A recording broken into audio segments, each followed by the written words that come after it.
અમૃત પુષ્પ દ્વારકાનું રાજકોટ વિતરણ કેન્દ્ર. હું કમલેશભાઈ ચૌહાણ.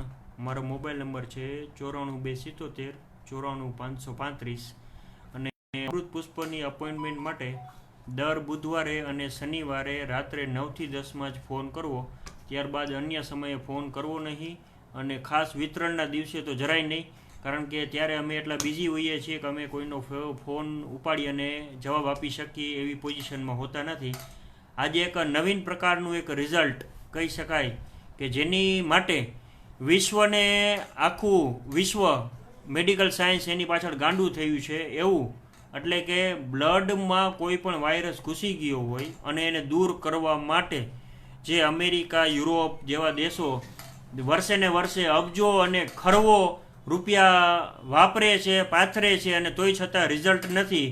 પણ એની સામે આપણા અમૃત પુષ્પની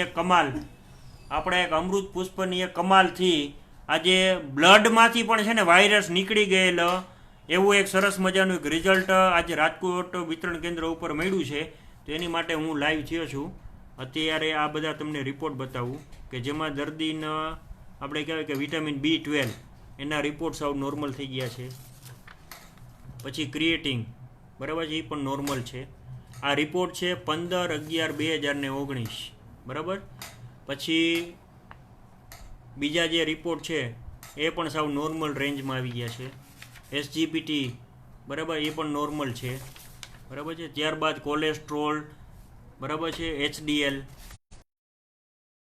શકો છો લાઈવમાં કે દરેકે દરેક રિપોર્ટ અત્યારે હાલમાં ઓકે છે, રેડી છે. અને ઇવન ડૉક્ટર સાહેબે પણ કીધું છે કે આ એમ કે તમે એક નસીબદાર છો કે આવું એક સરસ મજાનું રિઝલ્ટ તમને આ મળ્યું છે. અને આ જે રિઝલ્ટ જોઈને ડૉક્ટર સાહેબ ખુદ એક આશ્ચર્ય પામી ગયા હતા કે તમે આ શું કર્યું છે કે જેથી કરીને અત્યારે આ રિપોર્ટ જો કોઈ પણ બીજા ડૉક્ટર જોયો તો એમ જ કહી દે કે આ દર્દીને જે પહેલાં દર્દ હતું એ માયલું એક પણ પ્રકારનું કે 1% દર્દ હવે નથી બરાબર છે. અને બેને પણ ખૂબ જ સરસ મજાની પરેજી રાખી છે, કારણ કે બેન છે 9મા મહિનામાં અમૃત પુષ્પનું વર્ક લઈ ગયા હતા અને અત્યારે ફેબ્રુઆરી એટલે લગભગ ઓલમોસ્ટ 5.5 મહિના થઈ ગયા.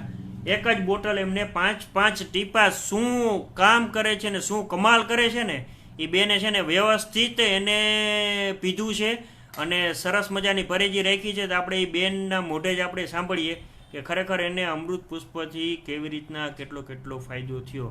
હવે તમારું નામ બોલો ને. કિરણબેન કૌશિક માકડિયા. હા, તમારી ઉંમર 44. હા, તમારો મોબાઈલ નંબર 9875474946. હા, હવે તમને શું તકલીફો હતી? મને કમરી થઈ ગઈ હતી, એમાં વાયરસ પડી ગયો તો.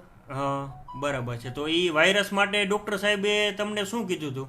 એમ દવા ચાલુ રાખવાની કીધા હતા અને રિપોર્ટ કરતા દર મહિને, 6 મહિને, વર્ષ દિવસે એમ.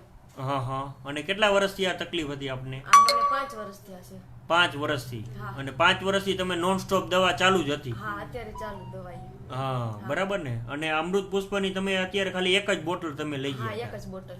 હા, અને આટલા ટાઈમમાં જે તમે રિપોર્ટ હવે જે છેલ્લા આપણે હમણાં બતાવ્યા તો એ પ્રમાણે ડોક્ટર અત્યારે શું કહે છે? બહુ સારું કીધું એમ. બહુ સારું કીધું. હા, રિપોર્ટ સારા છે. અને એમ કે પહેલા કરતા જે કઈ હતું એ માયલું હવે કઈ દેખાય છે? ના, એવું કઈ છે જ નહીં. બધી વસ્તુ કારણ કે બધી નોર્મલ રેન્જમાં આવી ગયું છે બરાબર ને. તો સાહેબને કાંઈનું આશ્ચર્ય ન થયું કે આ કેવી રીતે આ બધી થયું? એ કઈ પૂછ્યું જ નહીં સાહેબ.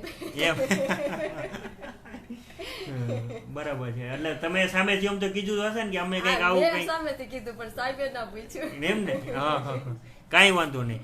તો આવું સરસ મજાનું રિઝલ્ટ જે તમને મળ્યું, તો આ જે કહેવાય કે 5.5 મહિનાની અંદર તમને અમૃત પુષ્પ પીધા પછી તમારા શરીરમાં તમને શું ફેરફાર લાગ્યો? મને ઘણો ફેરફાર છે. મને જો સોજા ચડી જતા પગમાં, પગ ઓછા દુખે. હા, ઘણી સારું છે એમ શરીર. બરાબર છે. અને સ્ફૂર્તિ ને બધું કેવું છે? હા, બધું સારું. બધું સારું. હા, બધી રીતે. તો હવે તમને એવું લાગે છે કે હવે તમે જે 8 વર્ષ પહેલા જે તમે જિંદગી જીવતા બરાબર છે એવી અત્યારે જીવી શકો છો? સારું છે એમ, એનાથી વધારે સારું એમ. હા, એનાથી ની વધારે સારું બરાબર ને. કામ કરવાથી થાકી જતી, એટલો થાક અત્યારે નથી લાગતો. અત્યારે નથી લાગતો. બરાબર. પછી હવે અહીંથી જ્યાં તમે અમૃત પુષ્પની બોટલ લઈ ગયા હતા તો એના માટે તમે કાંઈ ચાર્જ તમે ચૂકવો હતો? ના, નહીં. બરાબર છે. તો તમને આ દવાખાનાની સરખામણીમાં અમૃત પુષ્પ કેવું લાગ્યું? સારું લાગ્યું હે સારું લાગ્યું હા કે આટલા વર્ષથી 5-5 વર્ષથી લોકો હેરાન થાય છે અને લોકોને મેડિકલ સાયન્સમાં કે રિઝલ્ટ ન મળ્યું ને અમૃત પુષ્પથી આ એક નવો ચમત્કાર કહેવાય. બરાબર છે કે લોહીમાંથી વાયરસને કાઢવું એટલે એ બહુ અઘરું છે.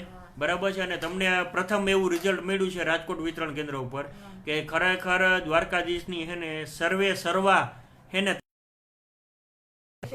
બરાબર છે. એટલે એને હિસાબે તમારું એક જ રિઝલ્ટમાં અને એક જ બોટલમાં તમને આટલું સરસ મજાનું રિઝલ્ટ તમને મળ્યું છે. બરાબર છે. હવે આ અમૃત પુષ્પનું સંશોધન જેને કર્યું છે એવા દિનેશભાઈ વિઠલાણી જે દ્વારકામાં બેસે છે, આપણે એ દિનેશભાઈને તમે આ અમૃત પુષ્પ માટે શું કહેશો? આપણે એને એક તો ધન્યવાદ આપવો, એનો આભાર માનવો પડે કે સાહેબ તમે ખરેખર બહુ કૃપા કરી.